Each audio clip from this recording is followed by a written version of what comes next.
Let's go. We are live with Let's Talk About Web3, episode 13. I'm here with Ohnahji B and EZ. How we doing today, folks? Sir, good, man. How are you guys? Doing pretty good. Hot. It's hot. I am coming in live. Just pulled off the freeway in Bakersfield, California. It's kind of like, no offense to Bakersfieldians, it's kind of like the armpit of California. I've been to Bakersfield before. When I was like a teenager, I had a girlfriend that lived down here, and we'd come down and visit her mom. And there's nothing really going on. I'm like in a shady spot outside the Arby's, and just glad that there was good service and I could jump in. Just left LA this morning and on our way to some camping up by Yosemite. But always got to make time to talk about Web3. Nice. That's what I'm talking about. Awesome. Well, let's start out with our gratitudes of the week. I'm gonna shoot it over to Ohnahji B to start us off. How we doing this week? I'm doing good. You know, LA's on tsunami tidal wave watch, all kind of craziness. So you know, I don't know. I'm just grateful for community. I'm grateful for I think the LA community, we don't really take too many disasters super seriously like we should, but once it's like times to kind of bunker down and help other people and share resources, help people out, like the community really bands together when it's time to when it's go time. So I'm thankful for community, especially out here on the West Coast for sure. Nice. Dang, I should have tried to link up. We were only in LA for like a day and a half. I am super grateful to be able to be on this road trip, and the main reason we came down to LA was so that Jose could play at Campus Jax, where Tim from Jax Jazz has been piping in the most amazing jazz into the metaverse, into the Token Smart Discord for years. I had come down a few times to help host the digital end of the first Crypto Jazz Fest and then the second Crypto Jazz Fest. Hopefully there'll be another one at some point. So, these were 21 and 22. So it wasn't easy to pack a place with people in crypto that are into jazz, but I think it's got some legs. It's just kind of ripening. But yeah, it was amazing to have that possibility for him to come and play at such a prestigious place. The sound was epic, other great musicians. And just grateful to be able to kind of be on this adventure. And we're heading up to Yosemite. So that's going to be another really, really awesome couple of days. Yeah. That sounds amazing. I love that.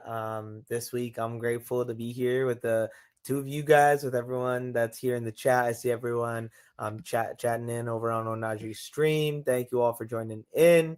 I'm happy that EZ is back in town with us, with two of his amazing friends. Seeing his journey, their journey in person together has been a blast. I'm just grateful to have been able to experience that. I think it's good to be here. Good to be here with the three of us, a little more of a casual episode this week as we get ready for our guest next week. Someone who's been hosting Farcaster spaces, super deep into the Farcaster ecosystem. So kind of a real deep conversation about some of these conversations we've had about this new social network. So I don't know. What do you guys want to chat about this week? I feel like there's a bunch of things coming out in the news, this, that, and the third. There's something personal to me that I think is huge for the collectible world that I'll share, but it's maybe less so with the crypto space at this current exact moment. I think there's a lot of cool things going on. So I don't know who wants to hit it first. Well, there was something interesting, not so great, but it actually turned out pretty well yesterday on Farcaster. The QR mini app basically got hacked. It was only their messaging key. So somebody was able to get their messaging key and send a DM, like your alert DMs that you get, or alert messages that you get, and when you click on it, it actually took you to a fake duplicate version of the QR mini app, and it was for an airdrop of 10 million QR or something. I was literally running out the door of the hotel when that came in, and I'm like, QR airdrop? Oh, heck yeah. So I wasn't in my right state of mind to like take my time. And I was just like, oh, QR airdrop. Yeah, I want this. Boom, boom. Didn't even really look at the transaction closely. So super bad move on my part. I'm lucky that it was only like a $3 charge. And but the team was just incredible, super fast. They got together with the Farcaster team, figured out what had happened. I guess refunded everybody the transaction fee that they had paid for those fake tokens. The tokens were sucked out of your wallet, and they were able to patch that. And then there's been some talk and, you know, some great posts. Actually, Peachy had some great info and insights on that, to be able to make sure that people that are building their own mini apps are securing their communications. I guess if you're using the Nanar kit, then it's built in. And so there's like an extra couple layers of security there, but a lot of people do their own. So that was just interesting to learn about, interesting to sort of go through. I'm really glad, like I said, like usually I'm really careful. I read everything in the transaction. That's how they get you when it's from a trusted source and it all looks legit and it's coming from the right place. But then there's something a little missed. Like if I had been paying attention, I would have been like, wait, that's weird. And I wouldn't have just done it right away. I would have like tried to check up on it a little. And that's the advice I would give anybody. If something kind of sounds too good to be true, or it's out of the ordinary for like an app that you interact with, don't just go ahead and grab that airdrop. Go over to the main page, make sure there's either, you know, if there's a pinned cast about it, then you can make a comment and be like, oh, this, like, you know, is this legit? Or talk to a friend, you know, ask somebody if you're newer, ask one of your friends that maybe is, you know, a little bit more seasoned. So yeah, that was super interesting. And then the guy tried to turn it around and he's like, oh, I was doing everybody a favor. I just want my bug bounty. And I'm like, no, that's not how it works, man. But yeah, so interesting little turn of events there yesterday in the Farcaster mini app ecosystem. Interesting, man. Yeah, the scams and the phishing schemes and all those different things, they're ramping up like crazy. You know, in my email, I'm seeing a bunch of stuff from, you know, unstoppable domains and OpenSea, and of course, you click, you know, you click the actual address, the sender address, and it's nothing near, you know, close to what the actual company is. You know, Coinbase emails. So definitely slow down. That's one of the huge tactics, especially when, you know, the market starts ramping up and energy starts ramping up. You know, people get you going.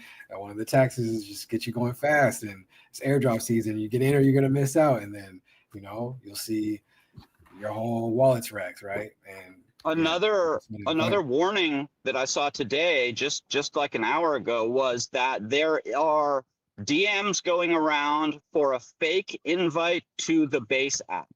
So that's another one to like have a heads up on. If someone's like, oh, I have a invite, click this link and you're going to get on the base app. I'm not exactly sure what the link does, but it's something bad. So, you know, double, triple check. There's not like people giving out willy-nilly freaking invites to the new base app. I signed up on the wait list. I'm still waiting for my email, my legitimate email to come in and be like, okay, it's your turn. So yeah, that's another thing definitely to keep an eye out for. Yeah, that just those extra seconds that it takes to go in, dive in, and do a little bit of extra research, you know, will save you, you know, that much headache in the long run for sure. So I know it's sometimes, you know, it's a hassle, right? Sometimes we'll miss out on some amazing 10x, 100x plays because we're slowing down. But that one time you don't do those due diligence, take those due diligence steps, and you get wrecked. It's like all of it was for naught, you know. So yeah, 1000%. And most of the time, although we dream, those 100x's are like, you know, 1 in a million. Like it happens, but like it ain't worth risking everything else that you've built up. So yeah, it's always better just to be super like slow. There's no like, if someone's pressuring you, like you got to do this now in the DM and they're like, it's going to be gone in like 30 seconds. Like that's not legit. Things don't work like that. 100%, 100%. I think that's like the biggest thing in the space is understanding that, like B said, slow down. That's the first step. And then the second thing is if like anyone's pushing you to do something urgently, to like take a second look, right, with someone else. I think those are two amazing pieces of advice for general internet security and safety and hygiene, right? It's just unfortunate also that we're starting to see those kind of tactics and things like end up over on the Farcaster ecosystem. It's like, it's unfortunate, but it is Bound to what it is. happen. Bound to Yeah, happen. with the growth, it's like bound to happen. And then when, Bitcoin and Ethereum and like BNB and Sol, when all these things are sort of going up and you've got like a positive market, that's when, and then you have mini app craze on top of that in Farca. So, and then you have base app dropping. So like there's all these, it's like a trifecta of like, good things. And that brings out the tidal wave of scammers. And so, yeah, you got to be extra careful. I'm sick of all these tidal waves. Easy. No, I'm just kidding. I know. I just want a nice slow ride up. Too funny. Too funny. I mean, the only other thing on my radar, guys, that was taking all the attention on my timeline was all this Zuora stuff and the creator coins. And it seems to be like the massive wave of people, found that. So, yeah. I bought some DGen. It was only like $10 worth of DGen and another $10 worth of Zuora. Just, I'm looking, I'm watching, I'm going to be buying little bits here and there because with all this action from base app as well as Farcaster using Zuora token, there was like, I just minted my second Zuora post coin, whatever, because there was a contest running. So I'm like, oh yeah, I'll jump into this, maybe get a little, like they have a bunch of OP to give away to people. Like the more interactions your post gets, like the more part of those rewards you'll get. I actually hadn't barely looked at my Zuora, and then I got on the other day to make this, and it's like the EZinCrypto, my like creator coin market cap said like $50,000 or something. And I'm like, what the fuck is that? I had one token that I listed. Like this has got to be something like that's not the liquidity. It's not actually, I can't like get 50K from that or something. But it's interesting just to see people are speculating and people are buying and trading and selling all these new coins, different opportunities. So it is like it's exciting. It's super interesting, and it can be sort of overwhelming at times.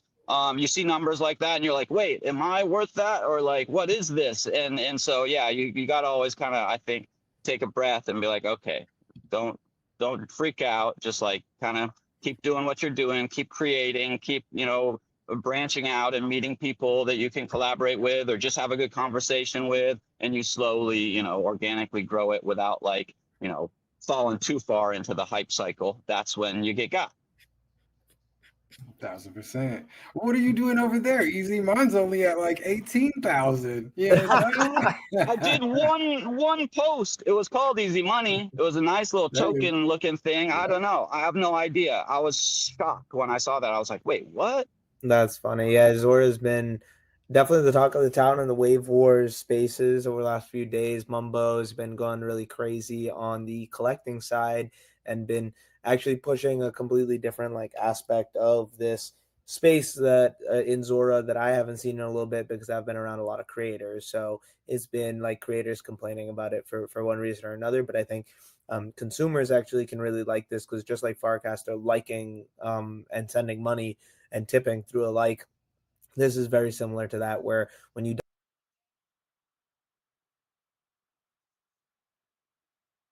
I think I lost him. Oh, there you go. Okay, there we go. When you're on the feed and you double click on it, like you like it, you're buying it actually, and you're paying 25 cents.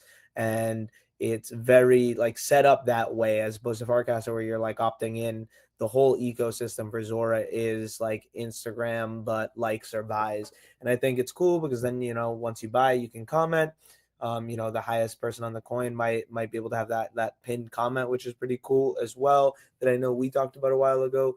I think there's a lot of challenges. I mean, I've seen on the timeline a couple different people who didn't mean to have tokens that just because they logged in, they automatically had creator coin created. So there are definitely challenges with it. And then like going back to that Farcaster conversation, one or two of the first people that I was trying to onboard onto Farcaster were like, okay, but like what about hacks and scams in like the ecosystem? And I didn't really have a good answer for like anything other than like, okay, like the team will look into it and like censor it, but on like a client level and not a protocol level, and that's like a whole different conversation, right? But like even on this just like Farcaster app client, it's like, okay, how am I supposed to know that anything out there is legit? Like, right, is the app trying to verify that? know, right? Because it's a on your own, do your own research kind of mentality. So really understanding, just because we are on this social media app doesn't then automatically remove all of that. So I'm actually working on the back end here to get this pods episode ready and airdropped, and I think I can test that when we are ready to show and share that, when we're off the news a little bit and more into let's talk about Web3 stuff. So I just wanted to put that out there as well. So nice. One thing that I will say is that the Farcaster team does have something in place, so you can't do an exploit that would take like all the coins. And that's partially why probably this QR hack was only able to do, a single token and a small amount. Because if you were trying to, do some sort of large across the board wallet drain, they have things in place so that transactions like that won't go through. And they do have you'll see sometimes you interact with a newer mini app, or maybe it's on a chain that hasn't been around as long. Celo, for example, still has the warning that's like, our security services can't work with this, only do this if you trust the app, which always makes me basically stop. Even if I really want to do it and I do trust the app, I'm like, yeah, I just don't feel comfortable after reading that. So there are some protections in place over there which are good, but there's definitely still plenty of risk. So yeah, I think for people that are newer and they want to, get involved but are worried about that, there's definitely, channels that you can go into, Web3 security, what's police or scams. There's a couple of these channels that you could join, and that way you can kind of be up to date. And anybody in those channels, I'm sure, is more than willing to hop on a call and talk about, how to navigate securely. And that mostly means just not doing a bunch of crazy stuff and, focusing on your creating of content and maybe using some of the well-known established mini apps for games, or, if you want to, I don't know, do some kind of swapping and staking and stuff. There's a lot of legit stuff out there.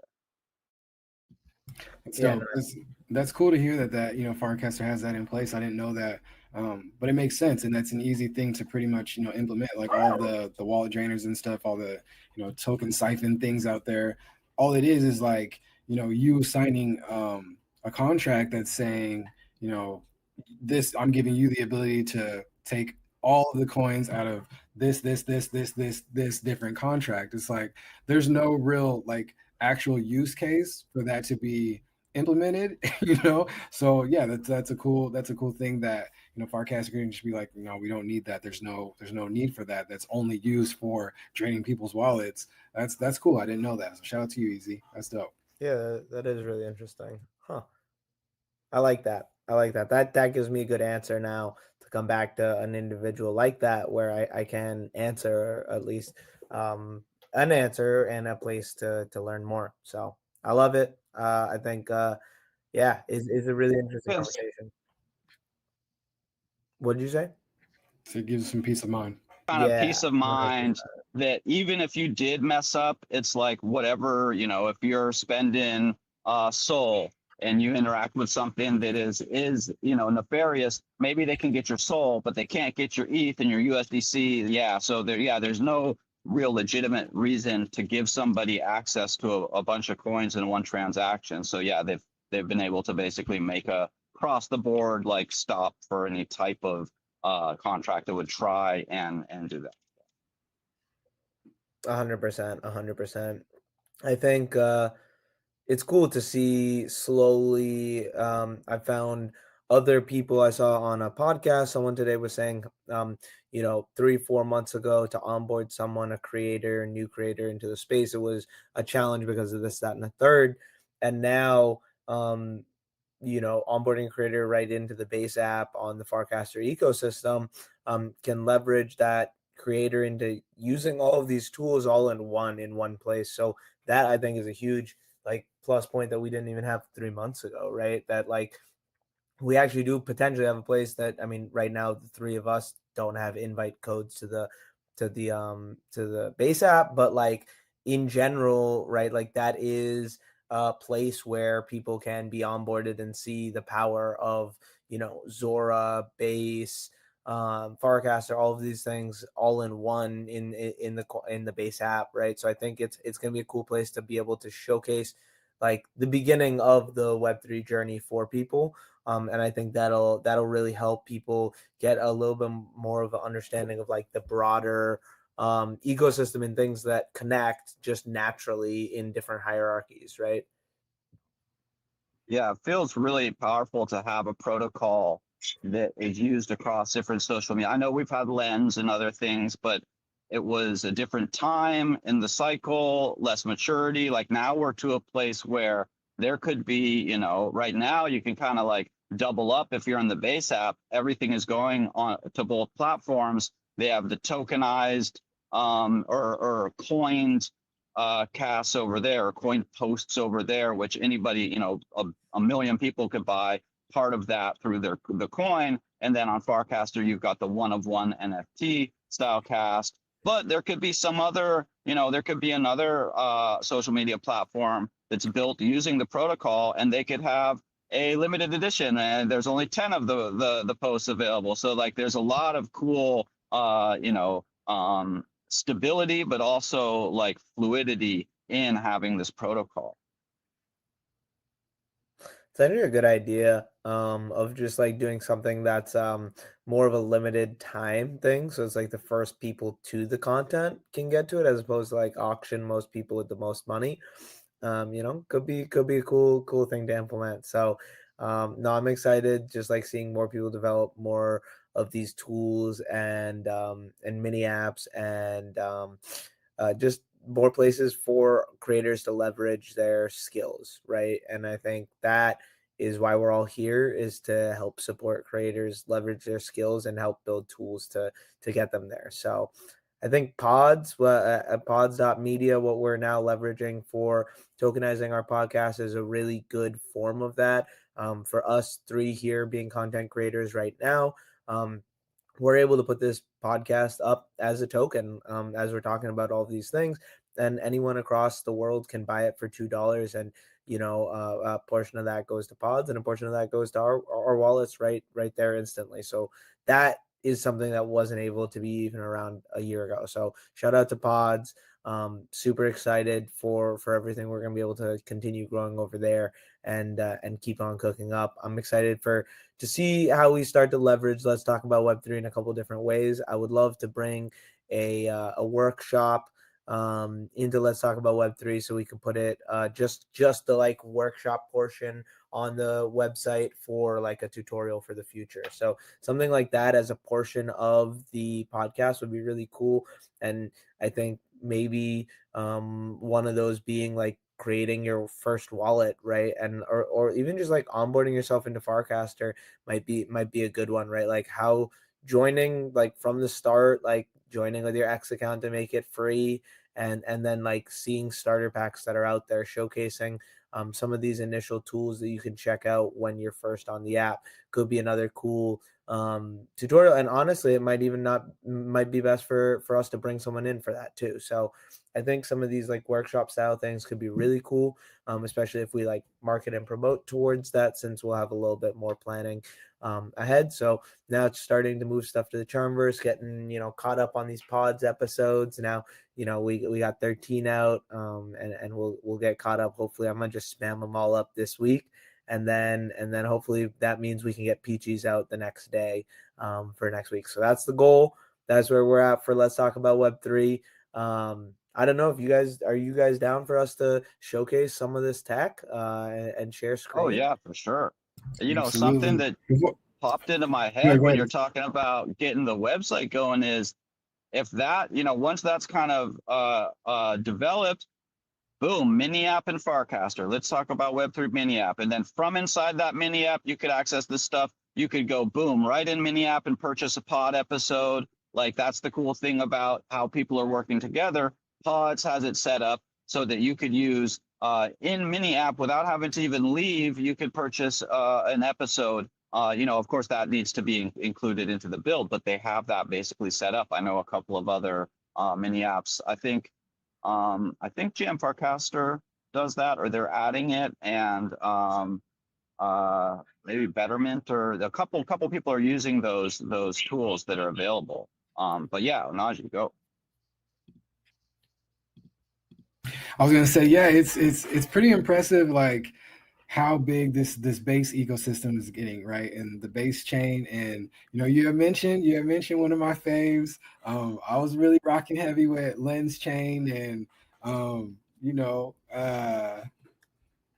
Orb and Hay and that whole ecosystem, right? I loved it just because they're pioneering the decentralized social as well. I think they had a hard competition in Farcaster for one, and being built on base, and all the other apps just being built on base along with them. Like the Rodeo, it's like they had to compete with the marketing and market share of all of those different conglomerates together. It's like, dang, but and then having the switch over from Polygon to their own Lens chain, that rendered everything in limbo for a long time. So it's just like, but they had some really cool tooling over there too. It's like, I think that goes to show you though, right? Like that exact definition of like the first to do it and innovate usually isn't the one to succeed, right? Because they get through all of the R&D challenges and everyone else gets the benefit from that, right? So I think that's really cool. To hear that. I remember Lens. My first and only hack so far, knock knock, in the space was for a free Lens protocol profile back when that was like a hot commodity. So I totally understand it, and it was interesting over there checking it out. And it's been cool to see how other now decentralized socials have brought it out. But I saw Louis in the chat, so it's good to see you in here, first time chatter. And yeah, I think I would love to showcase how easy it is to just like drop some of these episodes to someone that could be halfway across the world. I think that'd be maybe a cool like little mini workshop right now if you guys are down, because you might not even know this because you guys don't run the pods. So here we go. Put us on game. This is our pods dashboard here, where we can check out all of our different episodes. So you can see we're on episode 13. We got episode 7 out now, so you can see I'm 5 or so behind, which will get done this week. But what's really cool is we have this episode here, episode 7 that we did with Will T. He was a phenomenal guest, and it was an absolute blast. So one of the things I want to do for Will T is give him an opportunity to share this in his network. So one of the things I can do is I can go over here and I can click airdrop episode, and I'm just going to send him 20 of our episode. So I preloaded actually a CSV with the account for Will T and added 20 tokens to that. And it says here, one address, 20 tokens. And let's see, I haven't actually done this part yet, but we'll see how easy it is. Loving it. There So we go. This is transaction. This is pods.media. That's all built on the base blockchain. And these tokens you're attaching our YouTube episodes, right, to these to the blockchain, which is pretty cool. So people can collect up the different episodes and hold those as some tokens, some mementos, and all kind of things. And as we grow, hopefully the grow too. It's there. Let me share again.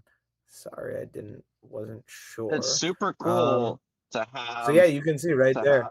It went from 2 to 22. We just sent 20 right over to Will T for him to share with his community. So it's that easy. And it's really cool because now if we go in here, I wonder, okay, yeah, I mean, that makes sense. But yeah, so it'll be a really good way of being able to give something from the episode as a like, okay, most of the time during a live interview, there's not much that can be done after the fact. Okay, people can listen to the recording, people can do this, people can do that, but we don't know that data, right? Like we don't know who's listened back to like this or that, or most of the time that data is not shown. So if someone's listening back to something on pause and they're like, oh, I like this so much, I want to collect it, that's a really cool additional distribution lever for after like post content, right? So it's been really cool. to leverage pods. I'm really excited to continue using it. Like that was a one-click thing. I think Awesome. I think I also tried out in this last week Hypersub. I guess I can show you that. It's still a little glitchy on my screen, so like I'm not 100% sure. But maybe it's better on Ohnahji. My dashboard doesn't work, but my profile does, so I guess I can show that. So I created a little hyper sub this week. Zal.eth, a little BetterCallZaal subs here. And it's very simple, very easy. Oh, maybe not. Okay, that's what I thought. And essentially, Well, for chat, okay. this is like a blockchain or crypto related subscription model, right? Because we're all on Yep. Twitch, we know how the subscription stuff work over here. Exactly. Well said. Yeah. So it doesn't look like it's been fixed yet. I've reached out to the team and they're working on it. But it will be really cool to be able to create a Let's Talk About Web3 subscription that we can do that is potentially less than purchasing all of these podcasts in a month, and be able to airdrop just like we showed you guys there to all of the subscribers. So I think ways like that where we can use these new rails to monetize that community in a different way, for me, is like the really cool part about this ecosystem, because that I feel like is what makes us a little bit more unique than the average podcast. So like that's one of the things where I'm going for personally. I'm a big, and I know these two are as well, like experiment, break things, and move quickly kind of people. So we're just excited to try things out. We're excited to now try out this new method of like sharing these podcasts with our guests. And it's awesome to see all of the amazing folks popping in. Maybe we'll do a couple specific workshops geared towards new folks in the space. But yeah, I see Shaw popping in as well at the end here. So yeah, it's yeah. Something something else really cool about pods is because it's on the blockchain, you can see everybody that's holding those. And obviously on the pod site, it shows like the first purchaser, the second and the third, and the highest holder. If someone like buys a bunch because they just want to support, or they want to give them to some friends because there was something in that episode, they're like, oh, I know so and so would really like this. I'm just going to grab one and send it over.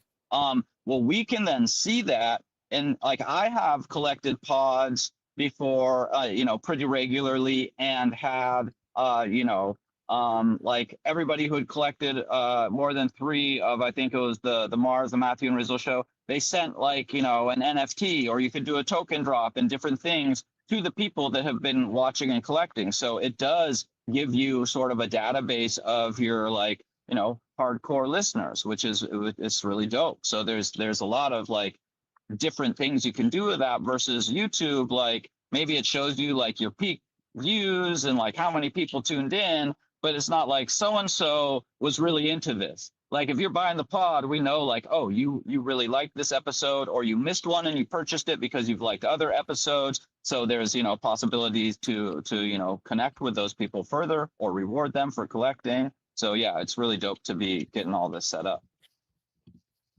Amazing. And then hopefully we'll start integrating it into the greater ZAO ecosystem as well, with some of these other tools like the Hats protocol and Charmverse, and all of these amazing platforms that are out there. But the really cool thing is finding the way to build your own platform. Excuse me. And that's what we're working on in all of our different ways. I know us at the ZAO, we're working on Wave Wars. Hurricanes really continuously pushing that. They're going really hard with the media game right now, absolutely freaking killing it. I'm upset because I didn't bring the merch today, but I do have a piece of merch, so I will bring it next week to show off with Peachy as well. And yeah, it'll be a blast. I'm stoked. Like there's a lot of cool things that I think are coming, and it'll be really cool to have a place to have that conversation. I think, and also to lead folks that are interested into this. Okay, like if I see someone on the street and they're interested but they don't know where, I'll be like, okay, hey, tune in on Wednesday to our Let's Talk About Web3 show and get acquainted there, right? So I think there's a lot of cool places that we're going, and it'll be interesting to see where this takes us in the upcoming months. Yeah, and for having Peachy on next week, like, you know, bring your notebooks, because like massive amounts of information from like the Dune queries that you want to know about, how to check like which people that subscribe to you have like interacted with a post in the last week or the last 30 days. Like there's just all this data that people have created around this protocol, and Peachy knows it like inside and out. As well as, you know, very up to date on the news of what kind of new features and things are coming, and, you know, exploits, just like super tapped in. You know, she hosts the State of the Union on Mondays in Farhouse, and that's where I've probably learned the most about everything from, you know, the leaderboard to like, you know, mini apps to how to use these Dune queries and find out information about your own account or about your followers, the people you follow. So that's going to be a really, really dope episode. 1,000,000%. Are you guys ready for my collectibles? Absolutely. Okay. Always. So, you know me, collectibles guy. yeah. So my favorite retailer just announced that they are officially going live with this. It's called Push Start Arcade, and it is by the GameStop company, and they've created this unbelievably good flywheel of creating. I don't have access to this beta right now, and I'm really upset. I've been spamming the Ethernet right now to try and get it, but they've created this place where you can join in and essentially buy different power packs, just like trading card packs. I believe right now they have Pokemon and football. So you get these cards, and these cards are stored in a vault. So they're digital cards, but they have an actual physical card that's there. So people can actually trade these cards. Okay, here we go. So this is what it looks like. So you have multiple different types of packs that you can buy all the way up to $1,000, and you can choose Pokemon or football.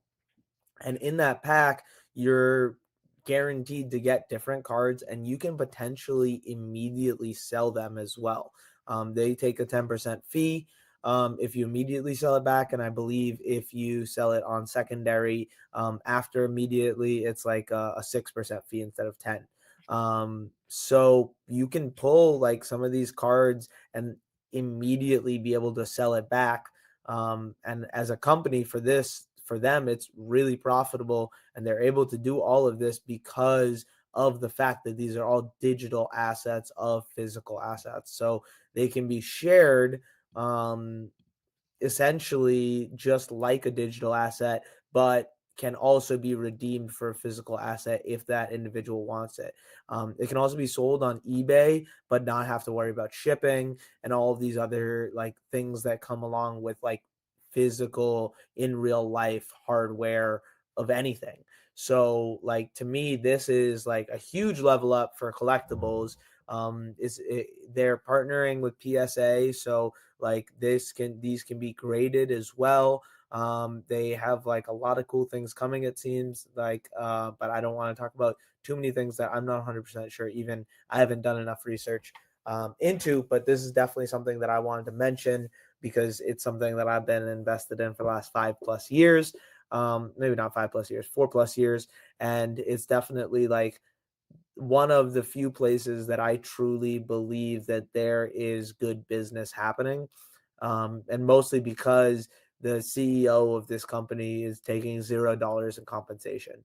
So he's not taking these, multiple figure million, compensations while the company is barely profitable, right? So that is really cool to see.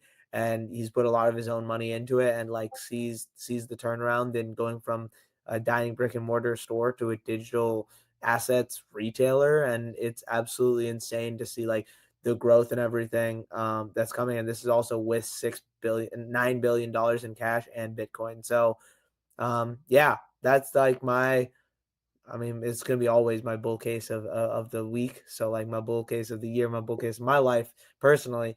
But yeah, that's my I can finally confidently say like people are ripping open packs as of yesterday. Like this was announced 2 days ago. It's been tinfoil for like a year and a half in like the subreddits and stuff. So for me to like now be able to say all of this on a podcast with confidence, like, is really exciting, and to just like be able to continue to showcase more of the digital asset juggernaut that GameStop is going to become is going to be exciting. And yeah, not a lot of people in Web3 really know about the whole story. So whenever I meet folks that do, it's really interesting. So my whole X feed now is GameStop stuff. Yeah, I just liked a couple things, and the algorithm completely changed. Plus, like, so many more people are posting about it too. So yeah, it's interesting. I don't know if you guys have thoughts on that. B, I know we've talked a lot about it, but this is like you can see tangibly, like, this isn't just like some, some hype thing that doesn't have precedence. It's like people just spent however much money yesterday, and that's like the profit margin on that is insane because it's digital collectibles. And that's the perfect, like, when people say like, oh, we're super early, you know what I mean? This is the perfect dive into real world assets, even if it's just starting with like something that makes sense as collectibles, right? We've already had, collectibles that were just purely in the digital realm, but now, backing it up with assets that actually exist out there. That's the next play in real world assets, and people have been, dabbling in it and talking about it for a long time. It's pretty cool to see, a juggernaut like GameStop to kind of, reinvent themselves and step into this, this emerging tech space, especially because we know how the quote unquote retailers, they die off, they don't innovate. It's like, it's cool to see this one was almost at the verge, but they're like, nah, let's play, let's innovate. It's exciting to see. Yeah, for sure. I mean, like, it's really hard once you get to corporate to become like agile enough to transform with trends, right? Like, once you get to a certain scale, it becomes impossible to change because you have to change the whole organization to do that. So like, finding ways, I think this is like one of the most important skills for like Web3 founders, but also Web3 startups, is like the ability to have an agile team of like, okay, these three people are working on the core product, and then now we have like these miscellaneous people that work on different things. But if on a whim there's an opportunity that arises, these people, can mobilize and immediately start attacking that, right? That vector, and hopefully, because it's so new, attacking it at a faster pace than other people are, right? So the ability to be agile is so important. And I think that's like what you said right there, is like, how do we, or one of my biggest questions has always been like, with like business, is how do you scale an organization but also keep that like inner culture that creates the organization, right? Because at a certain point, once you scale to a corporate level, you can't just have this like, man, I'm going to kick it to the man type attitude, because like you become that, right? So it's like, if you come into it with that like attitude, what's your end game if it's not this like corporate juggernaut? How do you splinter that off? And I think it's really cool how every single one of us, of the three of us, do that differently, right, in this space. So yeah.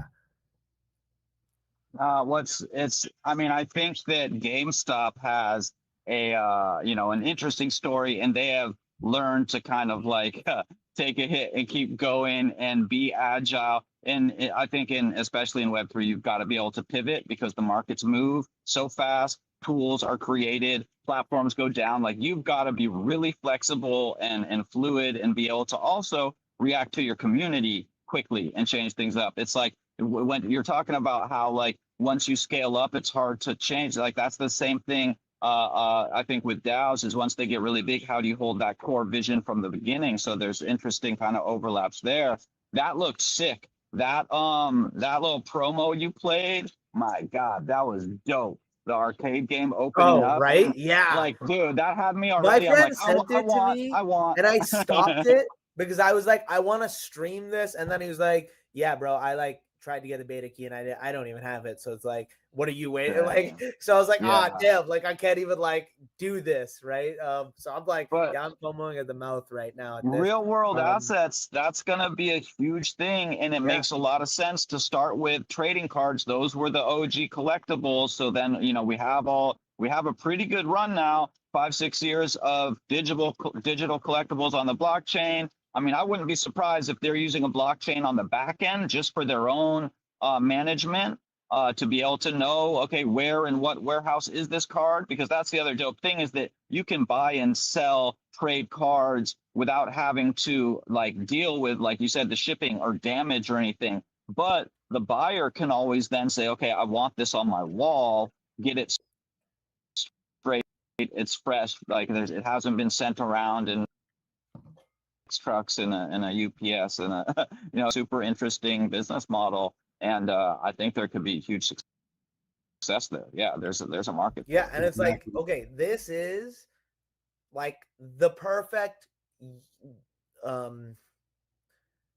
they've now executed really well on blockchain vision, where there's not blockchain infrastructure in the front at all. I don't even know if they are NFTs technically. I think they are in some form, but I think they're more centralized, right? They're not like just like on any chain. But like it's cool to see how they've executed like that, everything that people want to do with Web3 products, but without the tech, right? And it's like, if you can create and cultivate that, that's the hard part, right? Where it's like creating this, like the experience, the UI, everyone's having fun gambling on the timeline. Like that's crazy. People are like really excited about this because it's like, a lot of people are getting valuable cards that they're keeping. A lot of people are getting valuable cards that they're selling and then immediately buying more packs, right? Like, it's really dopamine inducing, not gonna lie, right? But like, I mean, it isn't gambling in and of itself, right? But it's really cool to see like this next level of value being formed of like, okay, what can we do now with digital assets, of like this ability to like, okay, I bought something. It's not like now I bought it on eBay, I need to wait 3 weeks for it to be sent to me. Now I need to list it. I need to wait a week for someone to buy it. Say less than a week. If I sell it for a little bit cheaper, then I have to send it to them, wait for them to like get it for like the funds to actually come to my account, right? And like that whole process is cumbersome because of like that physical element. So changing that to have the physical element be always redeemable, but it doesn't need to transact through the physical realm to move owners, is insane. And I'm just excited that GameStop is like, no one, like they did, like I was onboarded through the GameStop wallet and the GameStop NFT marketplace, which both, like we've said this a bunch, both closed due to regulatory situations at the time. That was 3.5 years ago now. Like anyone could have leveraged themselves. Like I think Courtyard's probably doing the best at this, like real world assets for cards. But no one leveraged themselves well enough for, it's like, to be honest with you, I already feel like GameStop in one day has a good market share of that specific category. Like, and that to me is what's nuts. It's like no one capitalized in 3.5 years on like that space to the degree. And now GameStop, a juggernaut with a lot of money, with like its whole business surrounded by it, being able to jump in that space and basically kind of like be a big fish in really small waters and just like eat it up, in my opinion, market share wise. So that's also why I'm really excited, because like it feels like no one's successfully figured out that space yet, and I feel confident that GameStop could do it. So yeah, I think a lot of companies are going to be watching them and seeing how this goes.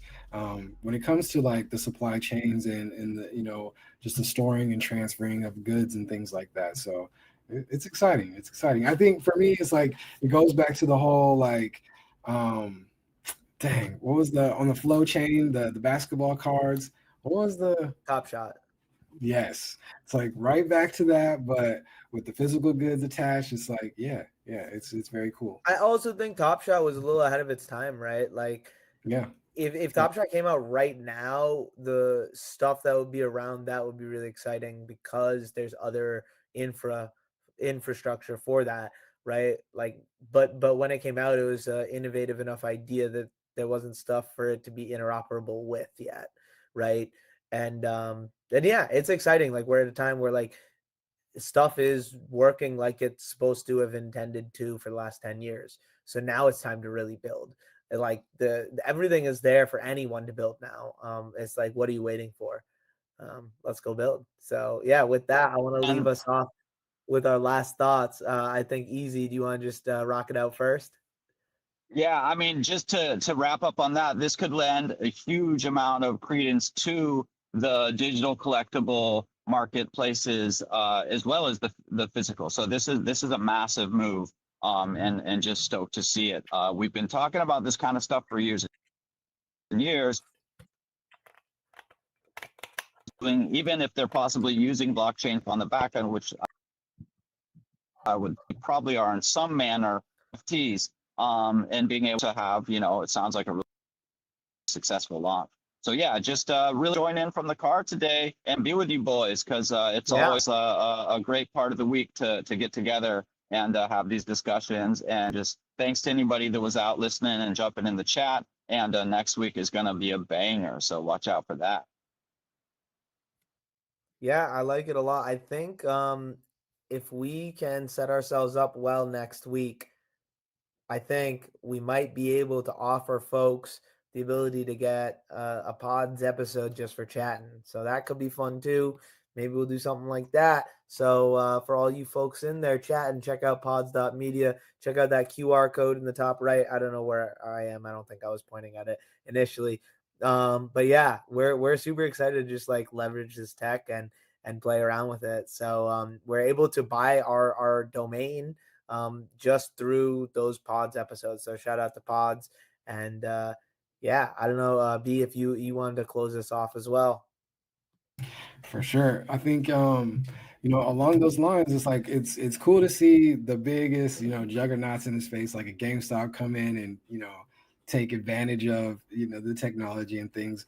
But utilizing one of the biggest IPs in the world with Pokemon and et cetera, right? But it is very cool to have, the smaller creators to get started in the space too, right? Like we are taking our podcast and we're uploading the episodes on Onchain.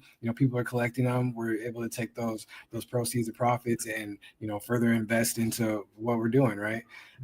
So it's like all of the small creators. Doesn't have to be the GameStops out there. You don't have to be the GameStop to take advantage of blockchain tech. You can be, any creators out there. Anything that you do, you make. If you're a singer, songwriter, whatever, writer, producer, any kind of artist, any kind of creator out there should be dabbling into blockchain. I've been screaming that since the last 3 years. You know what I'm saying? So yeah, if you need help, getting in touch with the tech and finding different places to upload your work and things like that, just tap in with us for sure. 1,000,000%. I couldn't have said it better myself. I think we were all nodding vigorously when you said that. So yeah, just reach out, ask for help, and like don't be afraid to ask dumb questions, because we were all at a place where we were asking dumb questions. I still ask dumb questions every single day. So not being afraid to ask dumb questions is what leads to growth and knowledge. And I'm excited to take that journey with you guys and continue to grow and learn with all the amazing folks in here. We had an awesome, amazing group of chatters today. I saw Yoni chatting in there. I saw a bunch of other folks, Hale in there. We saw Shaw in there. So shout out to all you guys. Let me see. 2 shots. Louis popped in for sure. Louis popped in as well. That was awesome. Let me see. We had someone else at the beginning, I feel like.